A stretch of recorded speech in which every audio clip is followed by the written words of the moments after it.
শুরু করতে যাচ্ছি লেকচার 24। এই ভিডিওটাতে আমি দেখাবো আর্থকোয়াক লোড অ্যাসাইন ইন ইটেবস এবং এই ভিডিও দেখার পূর্বে আপনি অবশ্যই লেকচার 22 এবং 23টা অবশ্যই দেখে আসবেন, না হলে আপনি বুঝবেন না। কারণ ওই দুইটা ভিডিওর সাথে এটা খুবই ওতপ্রোতভাবে জড়িত সম্পর্কিত। তো আপনি ওই ভিডিওগুলো না দেখে এটা দেখবেন, আমি রিকোয়েস্ট করবো। এটা দেখলে আপনি বুঝতে অনেক কিছু বুঝতে পারবেন না। ওকে, তাহলে আমি প্রথমেই ইটেবসে চলে আসি। ইটেবসে চলে আসলাম, এরপর এখানে ডিফাইনে চলে যাব, লোড প্যাটার্নে চলে যাব। লোড প্যাটার্ন থেকে এখানে আমরা চলে যাব হলো এই যে EQ X, earthquake load X ডিরেকশনে মডিফাই ল্যাটারাল লোড দিব। মডিফাই ল্যাটারাল লোড দিয়ে আমরা এখান থেকে এই যে ডিরেকশন অ্যান্ড ইসেন্ট্রিসিটি, এটা আমরা এক্স ডিরেকশন রাখবো, শুধু এক্স ডিরেকশন উইথ 5% ইসেন্ট্রিসিটি।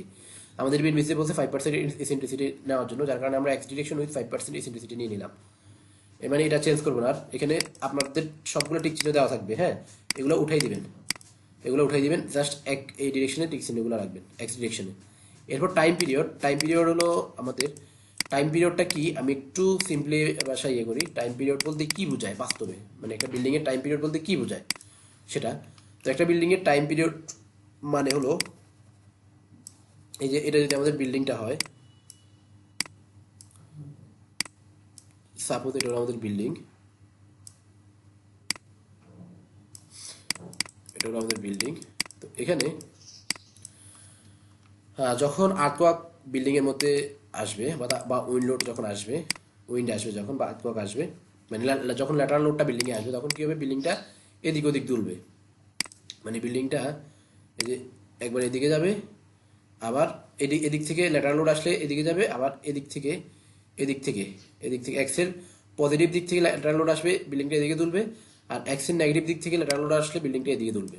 এখন এই যে এদিক ওদিক দুলতেছে, মানে ধরেন আপনার প্রথমে এদিক থেকে বাতাস আসলো, বিল্ডিংটা এখানে আসলো, এরপর আবার এদিক থেকে বাতাস আসলো, এই পাশ থেকে বিল্ডিংটা এখানে আসলো, এরপর আবার এদিক থেকে বাতাস আসলো, বিল্ডিংটা আবার এখানে চলে আসবে। তাহলে এই যে এখান থেকে বিল্ডিংটা দোলন শুরু হলো, মানে প্রথমে এই অবস্থা থেকে শুরু হলো দোলন, আমরা এখান থেকে দোলনটা শুরু হয়ে এই যে এই বিন্দুতে এসে আবার এই বিন্দুতে ফিরে যেতে যে সময় লাগে, সেটাই হলো একটা বিল্ডিংয়ের টাইম পিরিয়ড। আশা করি বুঝতে পেরেছেন। ওকে, তাহলে আমি চলে যাই। টাইম পিরিয়ডটা আমি বোঝানোর চেষ্টা করলাম একটু। এখন টাইম পিরিয়ড কত হবে সেটা আপনি এখানে তিনভাবে দেওয়া যায়, একটা হলো অ্যাপ্রক্সিমেট, একটা হলো প্রোগ্রাম ক্যালকুলেটেড, একটা হলো ইউজার ডিফাইন্ড। তো আমি আপনাদেরকে উৎসাহিত করব যে টাইম পিরিয়ডটা আপনারা প্রোগ্রাম ক্যালকুলেটেড দিবেন না, আপনারা দিবেন অ্যাপ্রক্সিমেট অথবা ইউজার ডিফাইন্ড। তো অ্যাপ্রক্সিমেটটা আমি প্রথমে দেখাই। আমাদের বিএনবিসিতে অ্যাপ্রক্সিমেট দিতে, মানে অ্যাপ্রক্সিমেটের বিষয়ে আমাদের ডাটা দেওয়া আছে, তো সেটা আমি দেখাচ্ছি এখানে। এই যে values for coefficient to estimate approximate period. তো এখানে আমাদের বিভিন্ন বিল্ডিংয়ের জন্য বিভিন্ন ভ্যালু দেওয়া আছে। আমাদের দেখেন concrete moment resisting frame, steel moment resisting frame, eccentrically based steel frame, আর হলো অল আদার স্ট্রাকচারাল সিস্টেম। তো আপনি কনক্রিট, আমাদের বিল্ডিংটা হলো আরসিসি বিল্ডিং, তার মানে হলো কনক্রিট মোমেন্ট রেজিস্টিং ফ্রেম, এই ঘর আমাদের জন্য। তো এখানে সিটি এবং এম এর মানটা দিতে হবে। তো এটা হলো ম্যাট্রিক এককে দেওয়া আছে, আমরা বিল্ডিংটা করছি ফিট এককে, মানে ইউএস কাস্টমারে অথবা এফপিএস এককে আমরা বলতে পারি। তাহলে আপনাকে যেটা করতে হবে, আমাদের বিল্ডিংয়ের ইয়েগুলো চেঞ্জ করতে হবে, মানে আমাদের বিল্ডিংয়ের যে ভ্যালুগুলো আছে সেগুলোকে কনভার্ট করতে হবে আর কি। তো আমরা কনভার্ট করতে একটু সময় লাগবে, যার কারণে আমি কনভার্ট না করে, কনভার্ট করা ছাড়াও একভাবে করা যায় সেটা আমি দেখাচ্ছি। সেটা হলো যে এম এর মানের মাধ্যমে। এই এম এর মানটা আমাদের এফপিএস, এমকেএস, মানে সব এককে সেম, এটার মান 0.9। এফপিএস, এমকেএস, তারপরে ইউএস কাস্টমার যাই বলেন না কেন, সব এককে এম এর মানটা সেম। তাহলে আপনি এই এম এর মানটা দেখে আপনি জাস্ট এখানে এটা চুজ করবেন। অ্যাপ্রক্সিমেট এম এর মান হলো আমাদের কত, 0.9। সেকেন্ড যে ভ্যালুটা, ফার্স্ট ভ্যালুটা হলো সিটি এর ভ্যালু, আর সেকেন্ড ভ্যালু হলো এম এর ভ্যালু। তাহলে আপনি সেকেন্ড ভ্যালু হলো এম, এই এম এর মানটা আপনি সিলেক্ট করলেন, করে এরপর দিয়ে দিলেন, ওকে, এটা হয়ে গেল। এরপর আছে ইউজার ডিফাইন্ড। ইউজার ডিফাইন্ড মানে হলো আপনাকে টাইম পিরিয়ডটা ক্যালকুলেট করে তারপর আপনাকে দিয়ে দিতে হবে।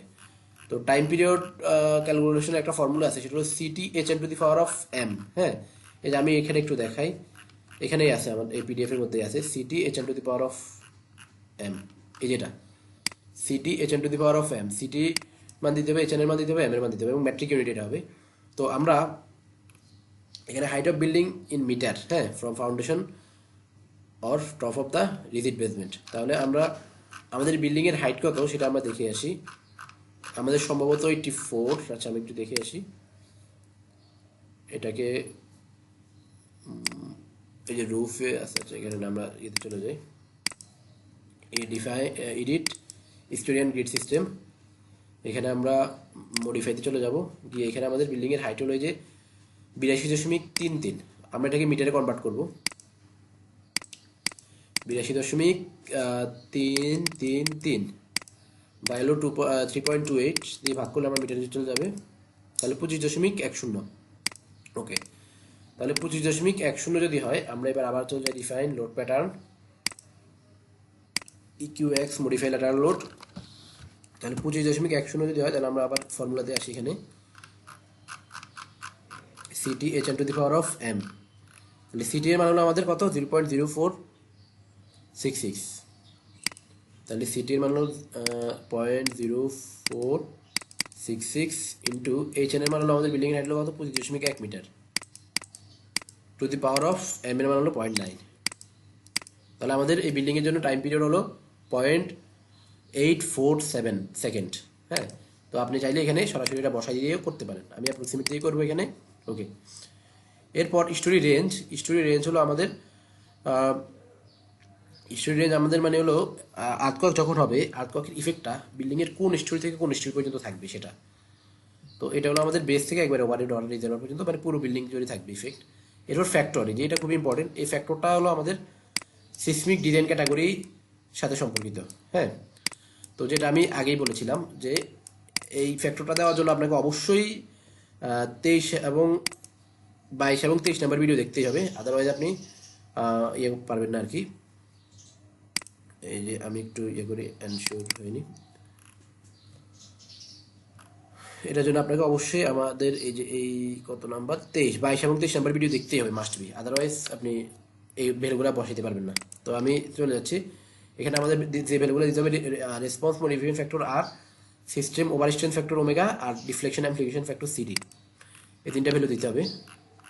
এই তিনটা ভ্যালুর জন্য আমাদের টেবিল আছে, আমরা সেই টেবিলে চলে যাই, এই যেটা এই টেবিল। তো এখানে বিভিন্ন ধরনের বিল্ডিংয়ের জন্য বিভিন্ন ধরনের ইয়ে দেওয়া আছে, বিভিন্ন ধরনের বিল্ডিংয়ের জন্য বিভিন্ন, আর তারপরে ওমেগা নট সিডি এর মান দেওয়া আছে, সেগুলো আমরা ইয়ে করবো, এবং হাইট লিমিটেশন দেওয়া আছে, আপনি কত মিটার পর্যন্ত বিল্ডিং করতে পারবেন সেটা দেওয়া আছে। তো আমি এগুলো নিয়ে আলোচনা করবো এখন।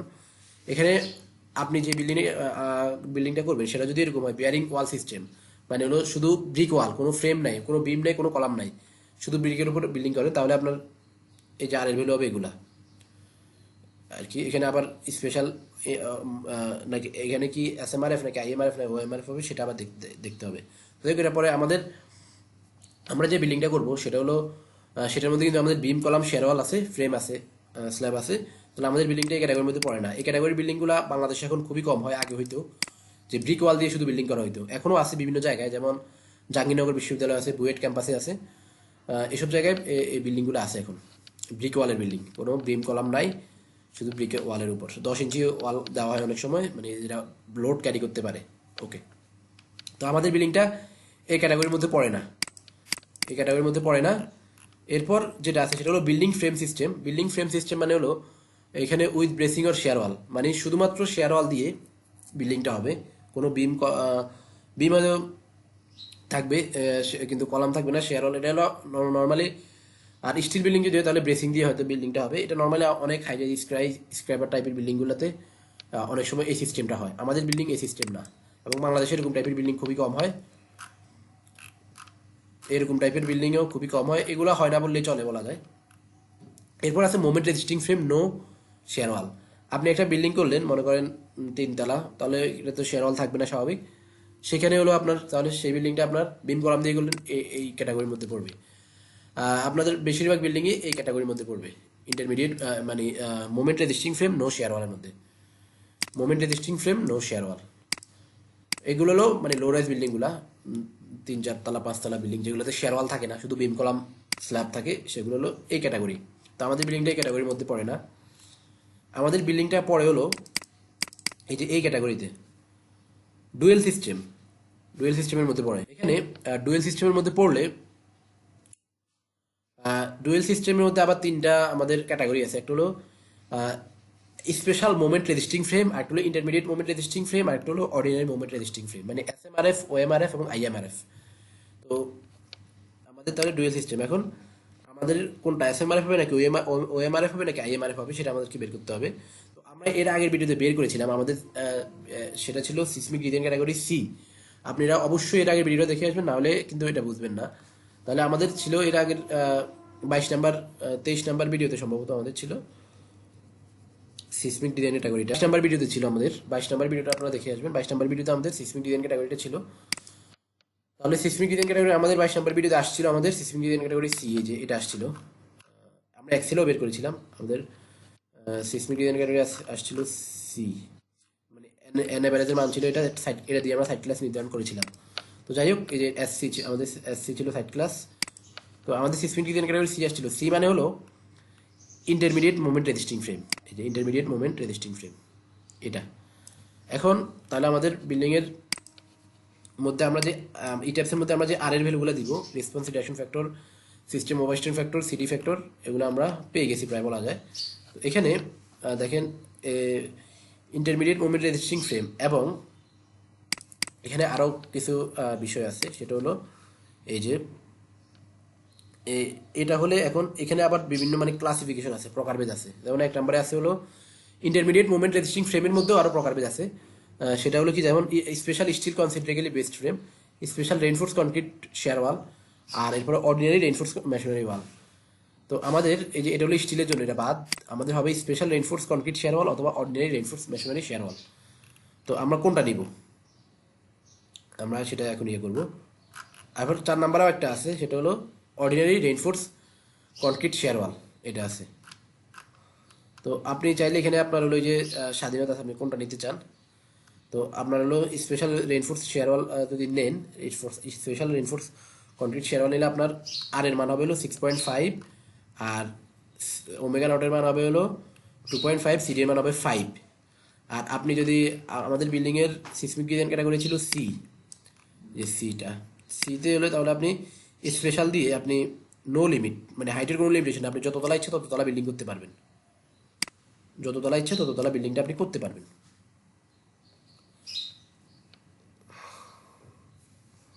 আচ্ছা, এটা এই যে এটা সরি, এটা আর একটু আসবে এখানে, এই যে স্পেশাল, তাহলে এখানে হলো আপনার no limit. Special reinforce concrete shear wall দিলে আপনার নো লিমিট, যত তলা ইচ্ছে তত তলা করতে পারবেন। কিন্তু অর্ডিনারি আপনি যদি দেন তাহলে আপনার হলো 50 মিটার পর্যন্ত করতে পারবেন, 50 মিটার। হ্যাঁ, 50 মিটার মানে হলো 150 ফিটের মতো। 150, 50 × 3.28 দিন, 50 × 3.28, তাহলে 164 মিটার। তার মানে হলো 16 তলা বিল্ডিং বলা যায় প্রায়। হ্যাঁ, 16 তলার মতো করতে পারবেন, এর বেশি করতে পারবেন না ordinary reinforce concrete shear wall দিলে। আর স্পেশাল দিলে আপনি যত তলা ইচ্ছা তত তলা করতে পারবেন, কোনো অসুবিধা নেই। আর এখানে দেখেন আরও একটা আছে, যেটা হলো ordinary reinforce concrete shear wall. এটা হলো আরেকটা বিল্ডিং আমাদের, এটাতে হলো no limit, no limit, not permitted. এটা আরেকটা ক্যাটাগরি, সরি। আমাদের এই তিনটার মধ্যে যে কোনো, এই দুইটার মধ্যে যে কোনো একটা নিতে হবে। এটা আরেকটা ক্যাটাগরি কিনা, 3 নাম্বার না, 3 নাম্বার পরে 4 নাম্বার, ঠিক আছে না, আরেকটা ক্যাটাগরি না, এটা এটার সাথে ইনক্লুডেড 4 নাম্বার। এখানে হলো আপনি এটাও নিতে পারেন চাইলে, ordinary reinforce concrete shear wall. এটা নিলে আপনার হলো সিসমিক ডিজাইন ক্যাটাগরিতে নো লিমিট, কোনো লিমিট নেই। ওকে, এখন আপনি নেবেন কোনটা আপনি ডিসাইড করবেন। তো আমি রিকমেন্ড করবো স্পেশাল নেওয়ার জন্য। স্পেশাল নিলে ভালো, স্পেশাল নিলে আপনার কোনো হাইটের লিমিটেশন নাই, no limit. Special reinforced concrete shear wall, আর এটা হলো মেশনারি শেয়ার ওয়াল, মানে হলো ইটের আর কি। আর এটা হলো অর্ডিনারি, এটা হলো অর্ডিনারি, এটাও আরসিসি শেয়ার ওয়াল। এটাকে এখানে এটাও নিতে পারেন আপনি। তো আমি বলবো যে স্পেশালটা নেওয়ার জন্য, স্পেশালটা নিলে আপনার জন্য ভালো, ডিটেলিংটা ভালো হবে আর কি। স্ট্যাবিলিটি, আর্থকোয়েকের এগেইনস্ট স্ট্যাবিলিটি বেশি পাওয়া যাবে। তাহলে special reinforce concrete shear wall এটা নিয়ে নেবেন। এটা হলো আমাদের নো লিমিট। এটা আর এর মান 6.5, সিগমা নটের মান, ওমেগা নটের মান 2.5, আর হলো deflection and flexion factor CD এর মান হলো 5। তো আমরা এই টেস্টে চলে যাই। তাহলে এটা হলো আমাদের 6.5, 6.5 আর এর মান 6.5, আর ওমেগার মান হলো আমাদের 2.5, 2.5, আর এইটার মান, এটা হলো আমাদের deflection and flexion factor CD, CD এর মান হলো 5। ওকে, আমরা কি পেলাম? আমরা সবগুলো মান বসে দিলাম। আর এখানে অকুপেন্সি ইম্পর্টেন্স আই এর মান হলো 1। রেসিডেন্সিয়াল বিল্ডিং এর জন্য অকুপেন্সি ইম্পর্টেন্স আই এর মান হলো 1। সেটা কোথায় আছে আমি সেটাও দেখাই দিচ্ছি।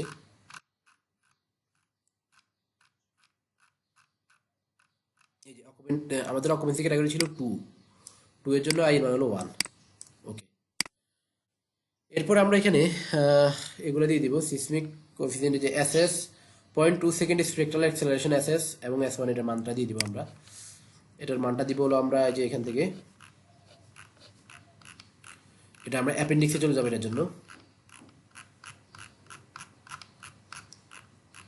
অ্যাপেন্ডিক্সে চলে যাবো। এটার জন্য আমরা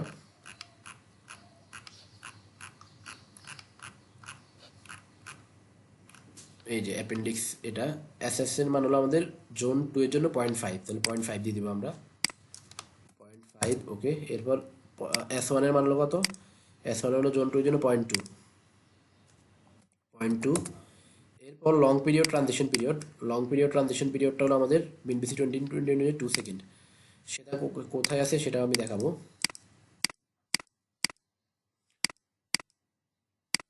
সেটা আমি দেখাই লং পিরিয়ড ট্রানজিশন পিরিয়ডের ব্যাপারটা।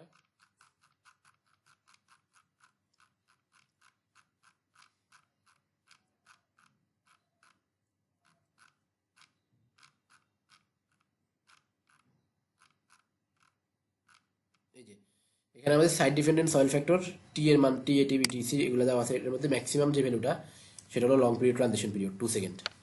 তো আমরা 2 সেকেন্ড দিয়ে দিলাম, দিয়ে দেবো তাহলে এখানে। এরপর হলো সাইড ক্লাস, সাইড ক্লাস হলো আমাদের এফ। আর এখানে সাইড কোএফিসিয়েন্ট এফ এ এবং এফ বি এর মান দিতে হবে। তো এফ এ এবং এফ বি এর মান দেবে। যে এফ এর জন্য টেবিল হলো এই যে এটা জোন 2 এর জন্য, এবং আমাদের সয়েল টাইপ ছিল এসসি, এসসি মানে হলো 1.15, তাহলে 1.15 দিব আমরা। তাহলে এখানে আমরা দিব 1.15। এরপর হলো এখানে আমরা দিব হলো সাইড কোএফিসিয়েন্ট এফ বি এর মান, এফ বি এর মান দিব আমরা হলো এখানে এই যে এটা এসসি জন্য 1.725, এই যে এফ বি এর মান এটা। জোন আমাদের ছিল এসসি জোন 2, তাহলে 1.725, 1.725 দিয়ে ওকে দিব। ওকে, তাহলে এক্স ডিরেকশন আমাদের দেওয়া শেষ। এবার ওয়াই ডিরেকশনও দিব আমরা সেম, জাস্ট আমরা এখানে এক্স ডিরেকশনের টিক চিহ্নগুলো উঠে দিব। এখানে আমাদের ছিল এটা, আর এখানে ছিল আমাদের কত 6.5 ছিল মেবি, একটু দেখে আসি।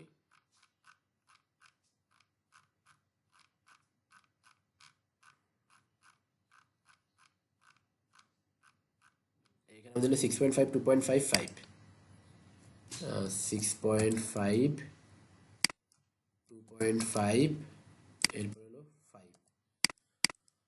ওকে, আর এখানে হলো 1। এরপরে হলো এখানে এই যে এস এস এর মান ছিল আমাদের 0.2, 0.5 মেবি, আবার দেখে আসি।